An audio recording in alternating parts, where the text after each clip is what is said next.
जमात time है और हम आ चुके हैं घर से अपने मिशन पे। और हमारा मिशन है सेम टाइम सेम जगह सेम दिन की तरह आज भी LSCC का धरना स्थल ये है पीपल चौरी पे पौड़ी अड्डे के सामने। और आप लोग बने रहें हमारे साथ, धरने का क्या क्या नतीजा होता है आप उनको दिखाएंगे। बहुत बहुत धन्यवाद आपके लिए। पहले तो आप सबको प्रणाम। आपका धरना स्थल लगातार यहाँ पे चल रहा है, तो मेरा पहला सवाल है आपसे कि आपने कंपनी में कितने पैसे निवेश किए थे?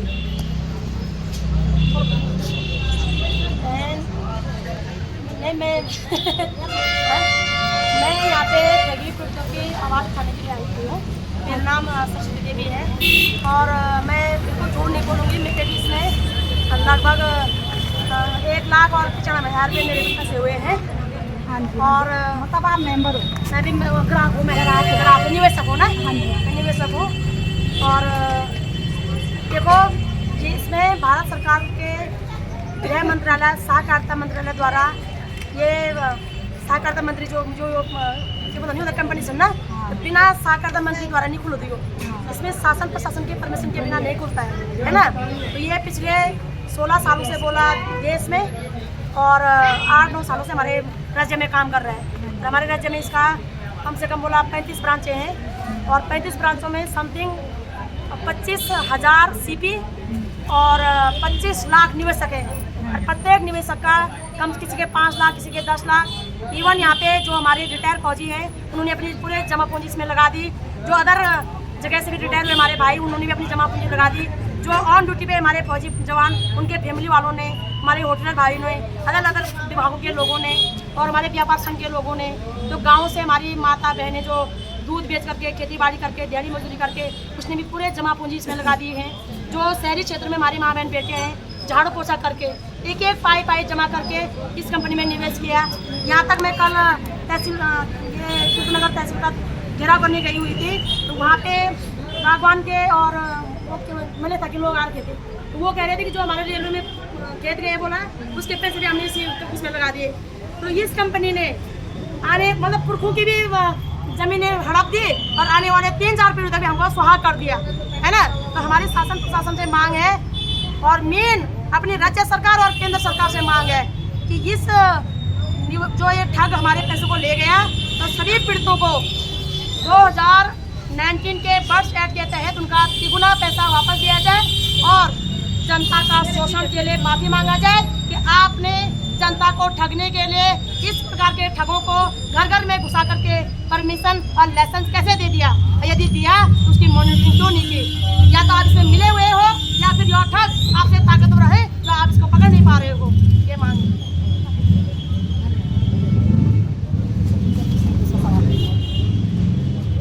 इसकी बारी आप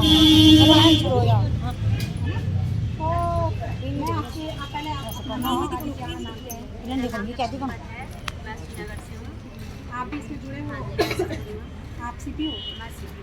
हाँ, तो मेरा सवाल है कि कंपनी की तरफ से आपको क्या भरोसा दिया गया था? मैडम हमें कहा गया था ये भारत सरकार के मंत्रालय द्वारा पंजीकृत है और थोड़ा आवाज इसका पूरा हमको आश्वासन दिया गया, पूरा भरोसा दिया गया। यहाँ तक बोला गया कि आप इसमें काम करो। पहले तो ये होने वाला नहीं है कि ये कंपनी फ्रॉड होगी, लेकिन अगर ये फ्रॉड हो भी गई तो जो हमसे बड़े जो हमारे CP हैं उन्होंने हमें गारंटी दी थी कि हम तुम्हारा पाए का भुगतान कराएंगे, पाए वापस करवाएंगे। और ये पूरा भारत सरकार के मंत्रालय द्वारा पंजीकृत है। हमें फोटो अमित शाह और मोदी जी की दिखाई गई और इस भरोसे पे हमने यहाँ अपना इन्वेस्ट किया था। अपना तो किया गया, लेकिन अपने नीचे अपने रिश्तेदार माँ बहन जो भी हैं पूरे परिवार का भी यहाँ पैसा लगा रखा है। आपको क्या लिखित में क्या कुछ दिया गया था वहाँ कंपनी से? अब हम तो नॉर्मल CP थे, लेकिन और इतना ज्ञान भी नहीं था कि शायद ये हमारे साथ की प्रॉब्लम होगी, नहीं तो हम लिखित भी ले लेते। इस टाइप का तो कुछ नहीं है। तो कोई नहीं देता बोलो हम जाना SBI में करना जमा ना, वहाँ भी लिखित नहीं देता। अभी हम फॉर्म भरते हैं, खाता खोलते हैं, पैसे जमा करते हैं। अगर SBI भी डूब जाएगी तो इसमें हमारे पास सबूत क्या है ना। फॉर्म तो भरा होगा, फॉर्म तो सब भरा होगा। मैम की अगर SBI मतलब एक एक हद तक तो हम SBI पे भी शक कर लेते, लेकिन यहाँ पे तो हमें ये बिल्कुल भी मतलब हमें ये संदेह ही नहीं हुआ कि इस कंपनी ने ऐसा करना है या इस संस्था ने ऐसे करना है, क्योंकि हमें ये बोला गया कि हमारे पास हमारी गाड़ियाँ हैं, हमारी संपत्ति है, इतनी संपत्ति है, उतनी संपत्ति है, और कल अगर ऐसी नौबत आती है तो हम इसे दे के भी तुम्हारा भुगतान कर सकते हैं। इसलिए SBI पर भी हम 1% भरोसा कर सकते थे कि ये फ्रॉड हो सकता है, लेकिन इस पर इतना हमें भरोसा दिलाया गया कि हमारे दिमाग में ये चीज़ अभी तक भी नहीं आई कि ये क्यों हुआ, कैसे हुआ। तो आप सरकार या शासन प्रशासन से क्या उम्मीद कर रही हैं? सरकार और शासन प्रशासन से हम ये उम्मीद कर रहे हैं, अभी तक हमने आपसे बहुत उम्मीद लगा रखी है कि आप हमें दिलासा दिलवाओ, हमारा पैसा दिलवाओ, हमें बताओ कि आप हमारा पैसा हमें कब तक दोगे।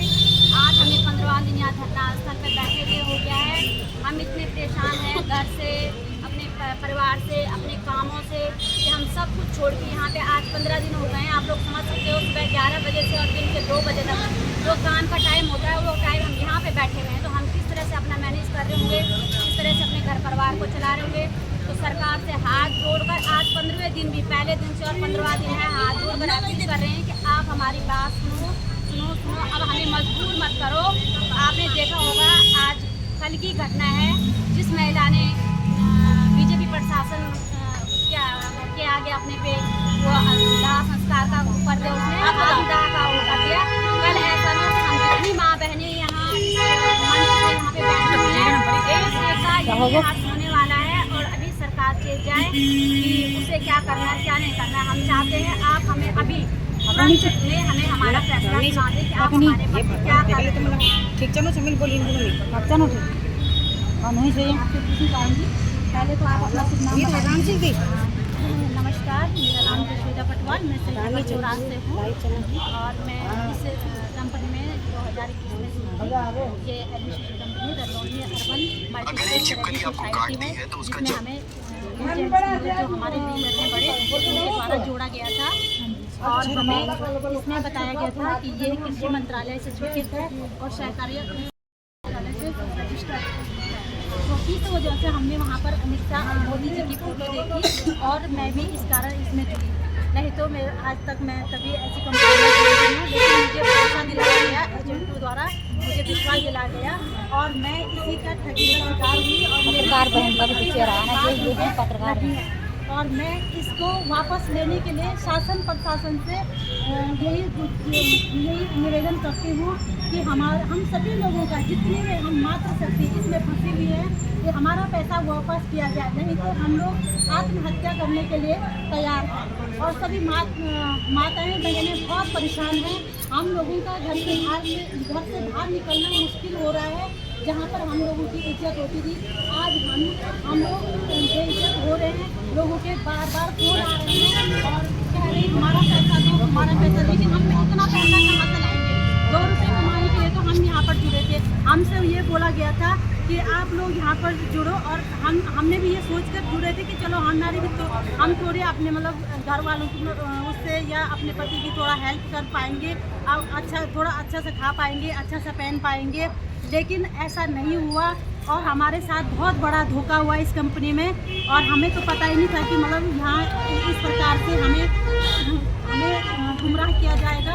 हमारे जो बड़े बड़े एजेंट थे, इनके द्वारा हमें बहुत सारे मोटिवेशन दिए गए, हमें इतना मोटिवेट किया गया कि मतलब हम ना भी नहीं बोल पाए। इन लोगों ने हमें कहा कि 2025 में ये जनवरी में ये बैंक बनेगा, और हम इतने बेवकूफ़ निकले कि हम इन पर भरोसा कर बैठे, लेकिन हमको ये बताया गया कि ये बैंक होगा और करो, लेकिन मैंने कम से कम मतलब दिसंबर से लेकर जनवरी और सितंबर तक की मैंने आ गया, और FD भी ढलवाई इन्होंने मेरे से। खुद जो ब्रांच मैनेजर है उन्होंने भी खुद मेरे से कहा कि अगर तुझे भरोसा नहीं है तो मेरे पास दे, और मैं करती हूँ, और मैं तुझे विश्वास दिलाती कि तेरा पैसा मैं दूँगी, लेकिन मैंने ऐसा नहीं किया। फिर मुझे और लोगों के द्वारा भी मोटिवेट किया गया, फिर मैंने 1 लाख की FD जुलाई में ढाली इस बैंक में, जबकि हमें तो ये चाहती हूँ कि सबसे पहले हम GS को मिलना चाहते हैं, जो इस कंपनी को यहाँ लेकर आए हैं।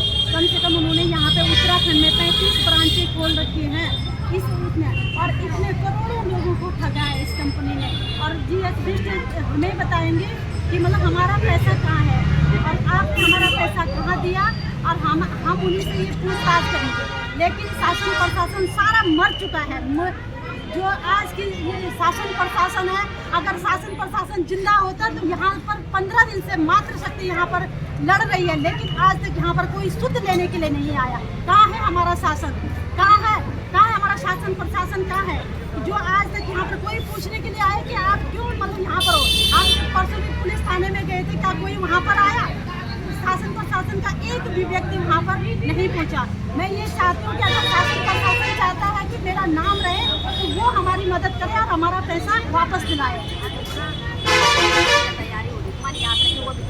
हाँ, अब हम 8 तारीख देहरादून जाने की तैयारी कर रहे हैं और हम वहाँ पर मुख्यमंत्री आवास पर जाएंगे और मुख्यमंत्री से भी हमारा यही सवाल होगा कि हमारे पैसे कहाँ गए? जब ये सहकारिता मंत्रालय से स्वीकृत था, कृषि मंत्रालय से रजिस्टर था, तो हमारा पैसा कहाँ है? आप हमें पैसा दिलाओ, नहीं तो हम सारी मातृ शक्ति यहीं पर आत्महत्या करेंगे। हमारी यही हो रहेगी, अगर या तो हमारा पैसा वापस लौटा दिया जाए या तो हमने वहीं पर अपनी जान देनी है। हमारी सरकार से यही गुजारिश है। प्रधानमंत्री जी से हमारी गुजारिश है, अगर आगे आपका यात्रा सीजन शुरू हो रहा है तो श्रीमान जी हम आपको ये यात्रा सीजन नहीं करने देंगे।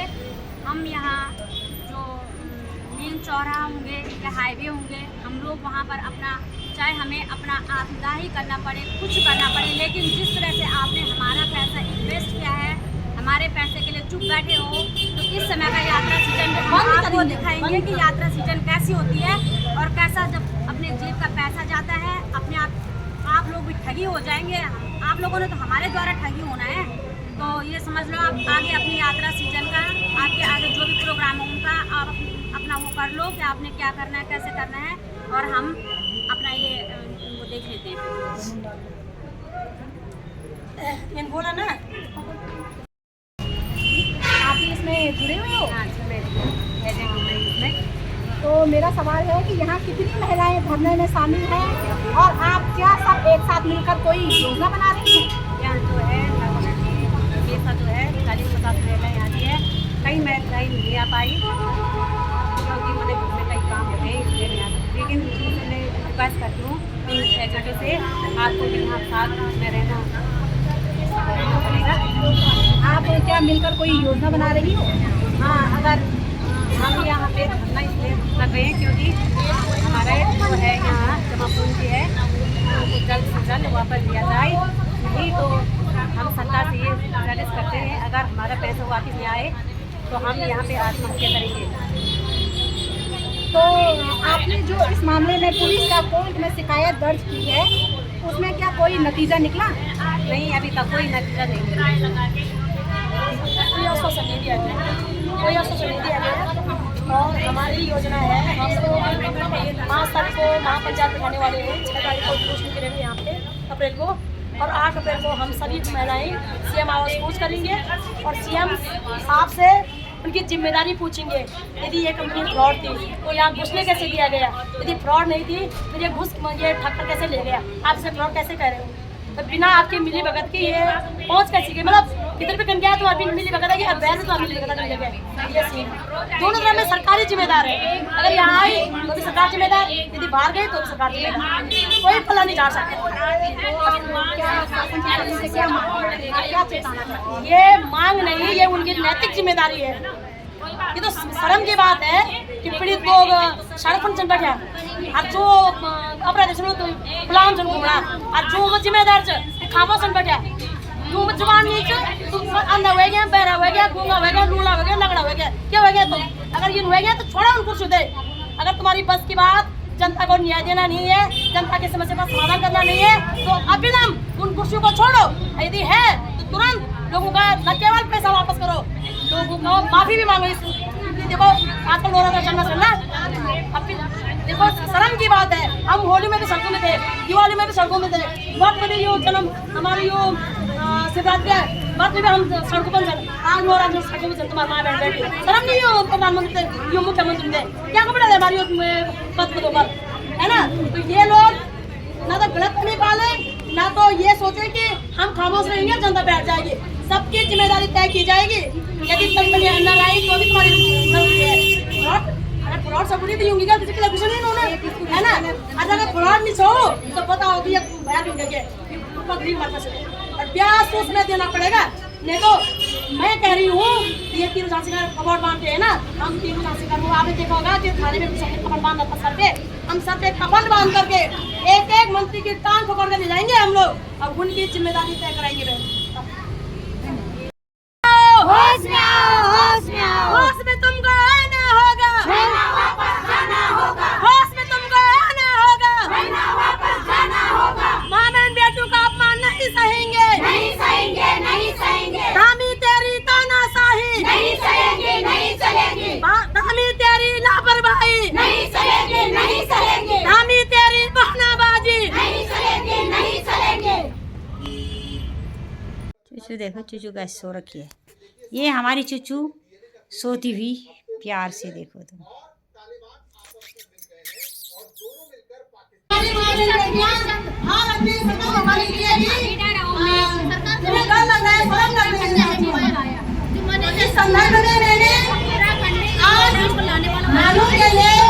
ये है सामाजिक कार्यकर्ता बहन सरस्वती, बहनों के पक्ष में बहनों का सहयोग, अपना पूरा साथ सरस्वती बहन का।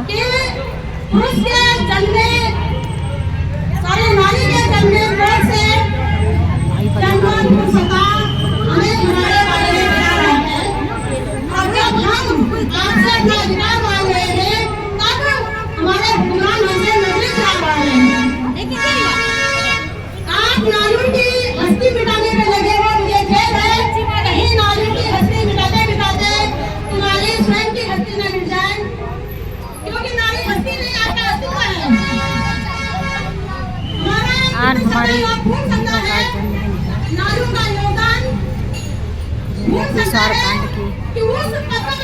पेशावर कांड के सैनिकों को श्रद्धांजलि, श्रद्धा सुमन अर्पित है। आज है शहीदों का जन्मदिन। यह पेशावर कांड के सैनिकों को नमन, दिन से श्रद्धांजलि। नहाने वाले दिमाग बदलते हैं, पसीना से नहाने वाले इतिहास बदलते हैं। मैं इस वीडियो को बता दूंगा तुमको आना होगा, होश में तुमको आना होगा, पीड़ितों का पैसा लौटाना होगा। साथियों